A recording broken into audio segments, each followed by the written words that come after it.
প্রবাসীদের শুধু লাগেজ কাটে না, প্রবাসীদের পকেটও কাটে। কখনো শুনছেন কোন নির্দিষ্ট পরিবহনের নির্দিষ্ট সিটে যাওয়ার ভাড়া একরকম, আসার ভাড়া আর এক রকম, এবং এই যাওয়া এবং আসা ভাড়ায় 4 গুণ পার্থক্য বা 5 গুণ পার্থক্য? আমাদের প্রবাসীরা যারা মধ্যপ্রাচ্যে আছে, এবার মধ্যপ্রাচ্যের এই মুহূর্তে বাংলাদেশ থেকে যাওয়ার ভাড়া এবং আসার ভাড়ায় আকাশ পাতাল পার্থক্য। আমরা যদি আজকের দিনে টিকিটের দাম দেখি, তাহলে এয়ারলাইন্স ভেদে বা ক্লাস ভেদে ঢাকা থেকে জেদ্দা এটার ভাড়া শুরু হচ্ছে মোটামুটি 1 লক্ষ টাকা থেকে শুরু। আর ফেরার ভাড়া মানে জেদ্দা থেকে ঢাকা ফেরার ভাড়া মাত্র 25,000 টাকা। 25,000 টাকা কিন্তু কোনো ডিসকাউন্টের ভাড়া না, প্রকৃত ভাড়াই 25,000 টাকা। তাহলে ঢাকা থেকে জেদ্দা যেতে লাগতেছে 1 লক্ষ টাকা, 75,000 টাকা বেশি নেওয়া হচ্ছে এখানে শুধু যাওয়ার ক্ষেত্রে। এবার আমরা যদি আমাদের পার্শ্ববর্তী দেশগুলো দেখি, ভারতের যে কোনো স্টেট থেকে আপনি যান, ভারতের যে কোনো স্টেট থেকে জেদ্দা বা মধ্যপ্রাচ্যের যে কোনো দেশে যাওয়ার ভাড়াও যা, আসার ভাড়াও মোটামুটি তাই।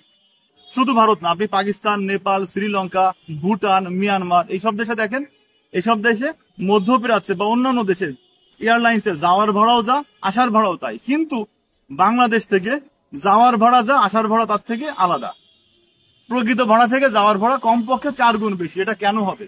আমাদের প্রবাসীদেরকে আমরা আর কত ঠকাবো? যাদের টাকায় আমাদের রেমিটেন্স বাড়তেছে, যারা তার পরিবার পরিজন সবাইকে রেখে ওখানে বসে আমাদের রেমিটেন্স দিচ্ছে, আমাদের দেশের অর্থনীতি সচল যাদের টাকায়, তারা শুধুমাত্র এয়ারলাইন্সের ভাড়া বেশি বলে দেশে আসতে পারে না, কারণ আসলে অনেক টাকা বেশি চলে যাবে। তারা ছুটি হলেও আসতে পারে না।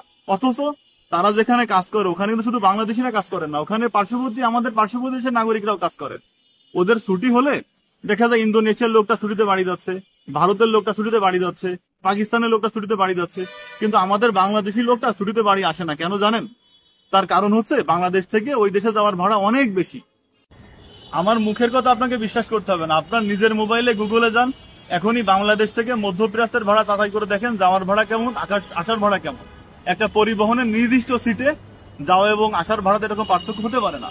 এই ভিডিওটা করার আগে আমি বিভিন্ন দেশের চেক করেছি, যেখানে শুধুমাত্র বাংলাদেশেই পেলাম যে এক দেশ থেকে আর এক দেশে যাওয়া এবং আসার ভাড়ায় আকাশ পাতাল পার্থক্য।